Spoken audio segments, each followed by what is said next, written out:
Maafisa wa uokozi katika Jamhuri ya Dominica wanasema watu takribani 80 wamefariki dunia na 150 kujeruhiwa baada ya paa la ukumbi wa burudani kuanguka wakati wa tamasha la msanii Ruby Perez.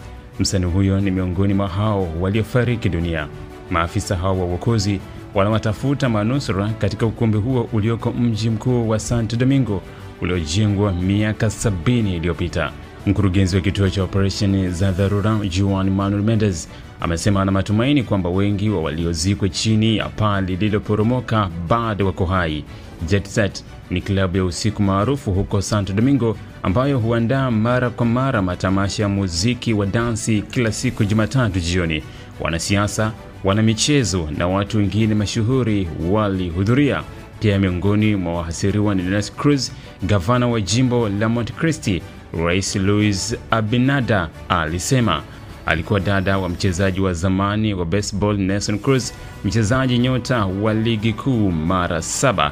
Picha za video zilizochukuliwa ndani ya klabu hiyo zinaonyesha watu wameketi kwenye meza mbele ya jukwaa na wengine wakicheza kwa muziki nyuma, huku Ruby Perez akiimba. Katika rekodi tofauti ya simu ya mkononi iliyosambazwa kwenye mitandao ya kijamii, mwanaume aliyesimama karibu na jukwaa anasikika akisema kitu kimeanguka kutoka kwenye dari, huku kidole chake kikionekana kikielekeza paa.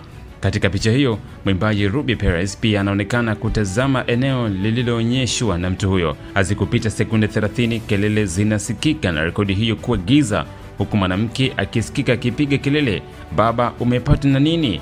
Rais Abinader ametoa rambirambi zake kwa familia zilizoathirika.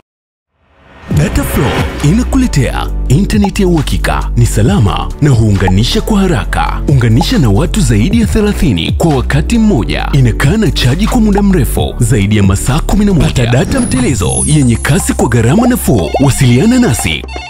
Tembelea tovuti yetu www.dataflow.co.tz.